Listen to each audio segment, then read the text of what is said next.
Welcome to Tales from the Tips. If you're catching us on YouTube, make sure you give us a like and hit that subscribe button. Drop us and leave us a comment below. We love to hear from you. You can find every episode where you get your favorite podcasts, Apple, Spotify, YouTube, and of course on the Odyssey app. Just search Tales from the Tips, subscribe, and enjoy. I'm DA. That guy right there is 15-year tour caddy, Mick Middlemo, halfway across the globe. The country. I'm going to be at the country. I was going to say, not the country, the globe. Halfway across the world. We're just a couple of guys that love to talk about the game of golf so much that even while on vacation or holiday, we're just going to talk about it both inside and outside the ropes, but from a different perspective. Buddy, it's so good to see you. Are you ready for this? I'm ready, mate. It is 10 after 8 in the morning and I'm ready. And it's 4 o'clock here in the afternoon here in the East Coast. Let's grip it and rip it. All right. So look at what the kangaroo dragged in, literally. Did you like that video? Did you like that video? I love that video. I sent you the other day? Yeah, I've been showing it to everybody. As a matter of fact, I'm going to see if Kim can drop it into our little video shorts and stuff like that. So how are you doing down there? Are you enjoying your time back home? I am. I am enjoying my time home. I've got my dad sitting across from me now. We've been drinking a few beers and maybe too many on the odd occasion, but we've been having some fun. It's been good. This is the first time I've been home in 6.5 years. So actually, this is the first time I've been home since I spoke at Jared Lyle's memorial service. But yeah, so It's good to be home. Wow, I know when we were talking about it in December that you were going back, it kind of was like, okay, I know he's going to be gone. That's wild. Just to, I'm sitting there thinking about it like you and I were texting each other, and I was like, he's halfway across the world. Yep. Like, that is so cool. How's the weather? Because you're missing some interesting stuff here in Atlanta. Yeah, it's been chill. Well, the day I got off the plane, it was 102. Oh, I feel bad. And then it was 100, and then the day after that it was 65. Okay, that's how dramatic it is. But we're getting back up to the 90s on the weekend. It'll be 90 tomorrow, and I think 95 on Sunday. So, well, I've got to get you back home because why? Not only have we had one snowfall, they're predicting another one on Tuesday. Yeah, and I get back on Thursday. Oh, you're coming back so soon. So that stuff better be cleared up by the time I get back. There's still stuff from last week's on the ground. Yeah, well, that means school will be cancelled for the next 2 years. Yeah, well, good luck getting a loaf of bread or any milk because that's all that stuff's gone. So Gustin's will be open. It will. I'm sure Gustin's will be open. So shameless. Another plug for my great bar. I know. Well, we're on episode 15, and so I think we're probably up to at least 15 plugs for them. So, yeah, so this episode was supposed to be Daniel Chopra, but I mean, obviously with the holidays and everything going on, here we are on Riverside.fm. So we want to thank our friends at Riverside for making this, little thing possible. I was kind of going to say this is our first time doing this, but really it's not. We started on this platform when you and I recorded our first couple of episodes, and then we pivoted to the studio. I think we should get I think we need to make a decision, an executive decision, since executive producer Kim isn't with us. Shocking. Again. Yeah, again. She's at a tech conference, Mick. Okay. Like, how nerdy can that get? Yeah, that's why I didn't get invited, I'm sure. Oh, yeah. Listen, I'm sitting here with you. I didn't get invited either. So I was lucky I got this to work. I know. It was. I'm a little shocked. Leo disappeared on us. He has bigger things to do here at the studio. He's got TI in the building, Mick. I mean, I know. Well, I guess we don't rank with TI. Who's is he on Dukes and Bell? He was on upstairs. He's now down with Greg Street on V103. Okay. All right. Yeah. Cool. Yeah. So so I think what we're going to do, I think what we should do as a special edition launch, since the front nine is out. And by the way, I got a quick update for you. I think what we should do is try to lightly edit our first real recording and publish it out and see what the fan reaction is to that. Go. No, you're in charge. I'm not in charge. She is, but we're just going to run the show now. We're going to run with it. We're going to run it while she's not there. That's fine. I did. I know in the last episode we talked about having Daniel come on. I actually was able to interview. I did a nice interview this morning with Alex Urban, the executive director of the Tour Championship. We recorded for a little over an hour, so a lot of really good stuff. We're gonna dump that out, and that was really good. That was while you were sleeping, so or passed out. I don't know what last night looked like for you. No, last night wasn't a big night. Dad, were we drunk last night? Were we drunk last night? No. So I think Dad said no. No. Okay, good. He was going to say he didn't remember. and there it is. Jameson, we don't do shots over here. You don't what? So there's an interesting tag here. So the place we drink at is like a Legions club. It's called the RSL, Return Service League. Okay. And so they have a rule, though. Like I asked for a Jameson shot the other night. They wouldn't give it to me. That has to have something in it. It has to have a mixer in it, like a Sprite or a splash of water or something like that. So, yeah. No. Or a Coke or something like that, yeah. They don't do straight shots. So do you? So I couldn't live. So basically, I couldn't live here. A water in it, and then. Yes, that's what they did. That's what they did. Got it. Okay. Whew, I was worried. No wonder you're getting back so soon. Well, no, the golf club. I've done something you haven't done this month, and I've played golf twice. Oh well, that's great. How did you play? Very average. I didn't bring my clubs. I'd like to thank American Airlines for the upcharge they were going to charge me for the second bag, which was going to be $400 because of the fare I got. So they were going to charge me $400 each way to bring my golf clubs. Thank you, American Airlines. Great shameless plug. Never again. No. So I didn't take them. So I used borrowed clubs, and the first round I shot 85, and the second round I shot 83. Okay. First one was at Medway, which is a great little place, and the second one was my old home course where I showed you the Kangaroos. That was at Heidelberg. Medway has some interesting holes. Their lead-off 10th hole is a 242-yard par 3, and the 13th hole is a 258-yard par 3. Are those downwind, downhill? The second one is definitely downhill, but it was into a hurricane. So yeah, it was. And of course, Mick doesn't have his trusty 2-iron with him, so no, you sold that. Yeah, so I hit 4-iron off the tee, believe it or not, straight into the trees. Hit 9-iron over the top to about 4 feet and made it for par. So it's just a stock standard par. That's all it was. Yeah, look at it. Look at you, up and down, no worries. You know that. So anyway, yes, we were going to have Daniel Chopra on, but then things got sideways. But we will again. Yeah. We will. Well, if we know we can get this to work, and we'll have it out there. We'll see. We'll get him on because then we can once you get back, we can hit Gustin's and we can wrap up episode 17 and 18, and we got the back nine done, buddy. That's it, and then we're rolling. But I'm coming back. So. Oh, good. Well, I think Dad's trying to get rid of me already. Man, I don't know how to take that. I'm like, you haven't been home in over 6 years, and all of a sudden he's shipping you back in less than a month. He wants to sober up, I think. Yeah, probably.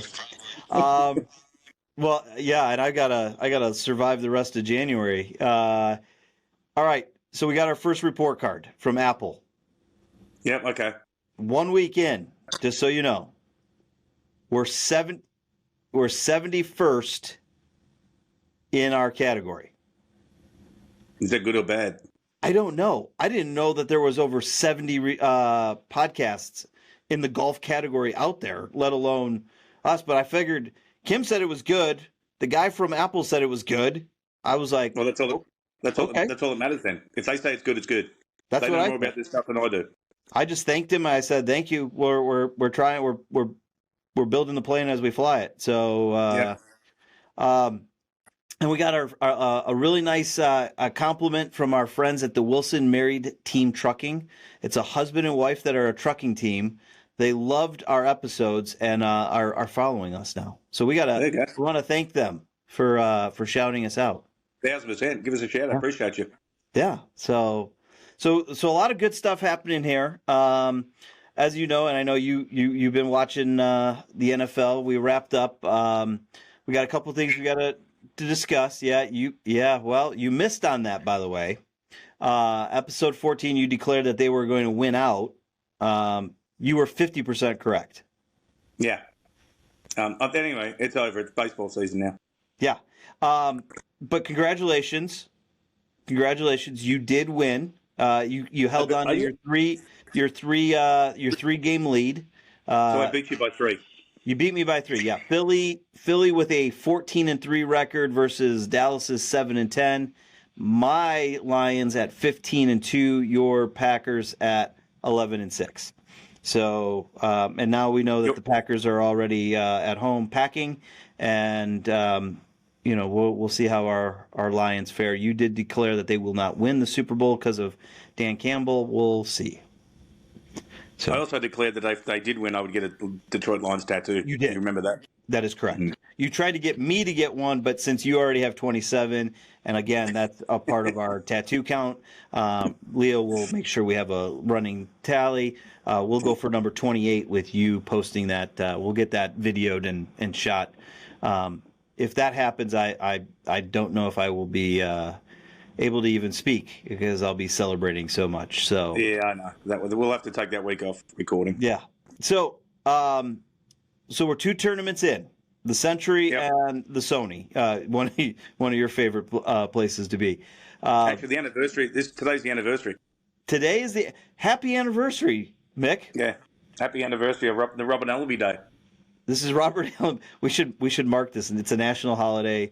Tales from the Tips recognizes January 16th as the Robert Allenby holiday for the trunk. Correct, for the trunk of the car. Yeah, great.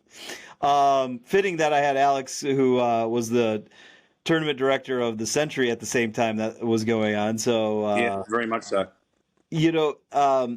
Okay, so I got to get your thoughts. Hideki. 35 under. Ridiculous. I mean, I know that course can play easy, and I know that course can play hard, especially if the wind is up. If the wind's blowing, that can be there's some difficult holes on that course, but they're starting to really destroy that golf course. Oh, when I was talking with Alex, he said that the Kona winds were in favor of the course playing, obviously in their favor. Like if you get the ninth hole, the first hole, like the ninth hole par 5, if that plays downwind, then you're going to hit driver 7-iron, 8-iron into it for a par 5. Yeah. Well, then you've got the first hole, which you can nearly drive. The 10th hole, you can nearly drive it. Yeah, like I think it was playing like 247. These guys were hitting 3 woods. Yeah. So that course relies on the wind.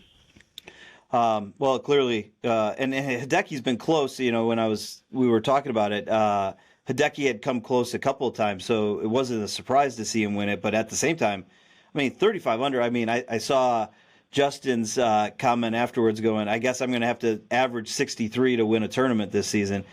No joke. Even this past week at the Sony, Nick Taylor. Yep. These guys are shooting lights out there. Same thing with the winds there and stuff like that. So if those courses can be chewed up and eaten alive, but they're going to have some hard ones coming up. So don't worry. So I got to ask, since you're over in Australia, have you seen any of the TGL? Yes. Watched it. Love it. Absolutely love it. You love it. Okay. I was going to say, so first impressions, what do you love about it? I just think it's fun to watch the guys chilling out, relaxing and stuff like that. I think it shows like a human aspect that they're not robots on the golf course and they can have fun doing it. Like that Kevin Kisner shot when he hit that flag, when he shanked it out of the bunker and hit the flag at he could have been the only person to lose a golf ball playing indoors. Well, it was funny because as I was recapping episode 14, we're gonna get Kiz on because you said you were. We're gonna have to ask him about that one. Yeah. He set the lie up. It wasn't like it was a buried lie and he's a commentator now. He's not playing much golf anymore. He's a commentator. Oh man, but then the reaction, it would have only been better if that next shot had gone in. Oh yeah. Well, what would have been fitting because that's normally what these guys do. I mean, correct. But no, I love it. I think it's a great thing. I mean, they've obviously spent some money setting this up. I mean, they're playing off grass and then relaying the turf the next day. I watched how they do it. They bring it in the turf and taking out the old and bringing in the new. It's kind of cool. And I mean, the crowd loves it. I think it's fun.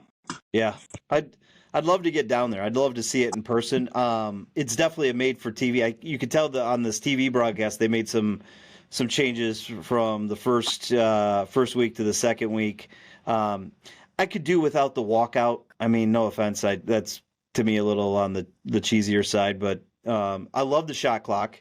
Yeah, I love the concept of how accurate it is where ball placement is, from simulator, because that's always the biggest issue with sim golf is, putting and chipping. You're correct. You never, get the right, distance, lie, that whole thing. At least these guys actually have a little bit more. So I've enjoyed it. I think they gotta hone in on the broadcast side. It's such a made for TV event now that it's just one of those things. It's a little over the top matches. A little bit, and I'm still trying to adjust to the commentators. I would have loved to have seen one of the women that covers the PGA to be a part of it. I think they missed there.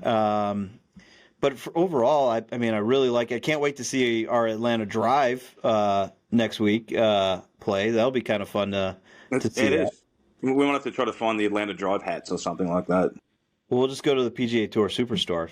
There's a plug. They're not a current endorser. Hopefully they will. But they have them. They're expensive, but I might be able to reach out to our folks over at A&B, see if we can get some stuff as well. Wait, now you just disappeared. Uh-oh. I lost Mick. Ladies and gentlemen, the art of video recording via like a online platform. Hopefully he comes back. I see you. Oh, you're back. I lost you. There you go. You lost me? One of my idiot friends from America tried to FaceTime me, and my phone's on Do Not Disturb, so I don't know how that got through. Yeah, you just all of a sudden disappeared. Yeah, I don't know. I have that feeling. So well, that's a good part. Leo can edit this. Okay. Correct. So we were talking about getting some gear for the Atlanta Drive. Okay, so we're gonna do something a little bit fun. So today, a little different. Since the fields can change prior to these events, and clearly the American Express is a great example. Xander dropping out right before. Scotty's still not playing. We're not going to do picks for these tournaments, but what we're going to do is, as we get closer and closer to the players in March, let's talk about, first of all, American Express, which is going on right now. Did you ever caddy in that tournament? No. No. So you've never been there? Nope. Okay. So this is going to make it tough because this is where we're going to start identifying your favorite bars. Remember, this is part of the World Bar Tour. So nobody in La Quinta, or we're not going to La Quinta, California for the World. Well, let's not call it. It's called the American Express. Before then, it was the. Back then, it was what was it? I can't remember what it was called back then. It's been like 1,000 names. There is a bar there called the Nest. The Nest. Okay. Yes. Now, La Quinta, we've got the Nest. Okay. Yes. That's good to know. It's basically full of golf bags and players who have played in the tournaments before, and there's some old bags all hanging on the wall and all that sort of stuff and stuff like that. So it's definitely a golfing fraternity in that bar, yes. Oh, that's cool. So, okay, so we've got the Nest. Yep. Next week is the Farmers Insurance in San Diego. I don't know what it would have been called prior to that, but I'm going to have to look it up, but I know the bar, there is a good dive bar there. I will look it up. I will find out the name for you. Oh, okay. So we're going to have a name. Mm-hmm. The AT&T, I know for a fact that you caddied at the AT&T Pro-Am because you've told stories. Many years. Many times. Maybe 6-7 times at that one. What was the establishment of choice for that one? The Britannia Arms. The what? Britannia Arms, an English pub. An English pub. Okay, you got to give the Britannia Arms. Okay. Any stories from this? I gotta. No, it's just a great local spot where every caddy and everyone used to go to. It was actually part owned by a guy who used to spend a lot of time out on tour as a caddy and all that sort of stuff. So, Phil, hey Phil, good to see you, mate. Yes, I'm plugging your bar. Yes, the Britannia Arms, great spot, great fish and chips. Not as good as Australia. I've enjoyed my fish and chips while I've been here, but a good bar, very much so. One of my favourites on tour. One of your favorites on tour. Okay. Yep. All right, we're going to mark that one down as a potential location for us to record an episode from. Let's go. I don't know. Is Mike Conti going to ship us out there? You never know. I mean, we keep climbing the Apple podcast chart. We're going up there. We'll see. I'm working on a deal right now with one of my guys in Scottsdale for the waste management for next year for us. There you go. Which, when I'm looking at it, that's the next one on our list, the waste management, a bar in Scottsdale. It's funny. I never used to go to many bars out there in Scottsdale because I always stayed at Kevin Stadler's house. So we would just basically just drink at the house and barbecue and grill and all that sort of stuff. So we never really went out too much in Scottsdale. So we're recording from Stadler's house. Is that what you're saying? I honestly don't think he'd care. Yeah, that would be fun. Yeah, we because we've got an office out there in Scottsdale, and we do a lot of stuff. I guess I was learning this past week with the Thunderbirds, and we help. I guess we help coordinate the concert out there. Oh, okay. So I mean, I'll tell you how Stads' place. I used to jump over the back fence and walk to the golf course. That's how close he lives. Oh, he's right there.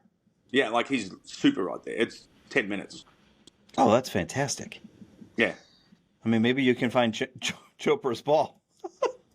No, he'd be further away than that. No, it's Daniel. Okay, so waste management, we're staying at Stadler's house. Yeah. I can't wait to have Stadler on just so we can. We're going to have to ask him. He's got some good. He can tell some good. That guy, he puts on the best Australian accent I've ever heard of any American. He's got a fake Australian accent. It's unbelievable how good it is. It's unbelievable. He sat in a bar in Sydney, and he didn't want to be American. He didn't want people to know who he was. And he put on this fake Australian accent. This guy sat and spoke with him for 30, 45 minutes, and the guy didn't know he was American. Get out of here. 100%. Great. He does a fantastic Australian accent. It's unbelievable. I wonder if when we have him on the pod, if we can get him to talk in an Australian accent. Oh, he will. Okay. Okay, so then of course this is with all sincerity. I hope everybody in the Pacific Palisades is safe and okay. Brutal. The Genesis is on the docket after that. I haven't heard anything about the club. If Riv is okay. I know they were in the evacuation zone. I actually read up on that yesterday. That they were in the evacuation zone and all that sort of stuff. But I can't imagine. That would be very hard to have a tournament there right now with everything that's happened there. That's exactly what I was thinking. I was wondering, but I couldn't, even in a quick search, I hadn't seen it that they had postponed or they were going to cancel the tournament. I would imagine you have to. But then again, in talking with, and you know how this is, those tournaments are so important to those local communities from a philanthropic perspective. I'm wondering if they're going to try to do something so that they can help with fire relief. I would think maybe not cancelling the tournament. I think maybe they could move it. I mean, maybe to later in the year. But again, that logistically, who knows how that works with a week off and all this because the schedule's pretty well set. Yeah. But yeah, I mean, I know that area really, really well because obviously we used to stay out there all the time. We would stay,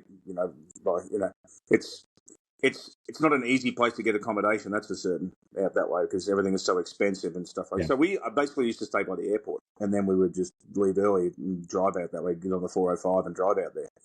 But that area so well, and it's heartbreaking to watch. Yeah, I've got some friends. As a matter of fact, a former colleague and one of the gentlemen that hired me into this side of the business, him and his family are out that way, and just thinking and praying for him, because part of it, you haven't heard from some of these some folks, and I've got some other friends that are trying to get in touch with friends and former schoolmates and stuff like that, and it's just sad. So I know you and I are thinking and praying for those folks out there, and hopefully hopefully they get some relief out there soon. It's gonna be a long haul for everybody, that's for sure. So this next one, it's a relatively, I think, newer tournament, the Mexico Open at Vedanta. I don't think you've never had caddied out there, have you? No. I would be afraid for you and I to travel to Mexico. Why? I love Mexico. I've been there a bunch of times. I just don't know if we would survive. Why? I know my way around Mexico. It's great. The tequila poppers alone will kill us. You don't like tequila? There was a time in my life that way too much overserved would be a. Well, it's definitely not this month. Not this month. I'm in dry January. I'm trying to trying to get into playing shape. Mick, come on. Round as a shape. Remember that. I had a swim coach. One of my daughter's swim coaches told me that I said one time to him, I said, I really want to get back into shape. And he said, well, you are a shape. You're round. Yeah, exactly. Nothing wrong with that. I said, I had never heard that. And I have carried that. And now you are the second person that has said that to me. I don't want to be round, Mick. Well, this happens as we get older, mate. I know. Embrace it. Yeah, embrace it. No, I'm fighting it. I'm you know me. I'm a little bit more on the rebel side. Yeah. I would have picked February. It has less days. Okay, so now we're moving the Florida Swing, the Cognizant Classic. I can't. Where is it? That one is at PGA National. Oh, there's 1,000 bars along that street. I don't think we ever just had one specific bar in that place. There's so many good bars and restaurants over there. It's amazing. I've never been down there, so I would have to. Amazing. I'm going to have to rely on you. Anything that stands out? Is there anything that you remember from these tournaments that you would be like, you know what? Yeah, I remember this. That one had a really great finish with Trip Eisenhower. I think we finished third there one year, and probably should have won the tournament. Actually, he played awesome down the stretch. We had a great tournament there. That was one of those ones where we would rent a house normally by the course, and then you get 4 or 5 caddies and just cook every night and drink some beers, and then maybe go out once or twice to a restaurant. But yeah, I love that. I love that golf course. That's probably one of my favorite courses on tour. You've talked about it before. I mean, I know golf course. Yeah, hard. Yeah. Yeah, they're not going to shoot 30 under around there. No, I don't think so either. Okay, the next one, the Arnold Palmer, Bay Hill, Kitty O'Shea's. Kitty O'Shea's. Kitty O'Shea's. It used to be back in the day. Okay. Actually, my dad's looking across and smiling at me because my dad's been to Kitty O'Shea's. So Kitty O'Shea's it is. Kitty O'Shea's, and then when all my regular bartenders stopped working there, we went to a place called, and we're going to throw this one out there, Twin Peaks. Get out of there! Get on you, James. We know those guys. They're actually they are a small partner of ours in this little venture. Our good friend with Lacima Restaurant Group. Mr. James Porcello. So we have to thank our guys. They take good care of us when we're over there. And see how I led you into that? I like that. Again, you're really doing well with these segues, Mick. That's right. I keep forgetting it's called a segue. I keep forgetting it. Conti's going to be very proud of you when he reviews these. So he will. I've been working on my segues. Yes. I'm trying to get him to give us, a half-hour block on the radio station to help promote this thing. He needs to.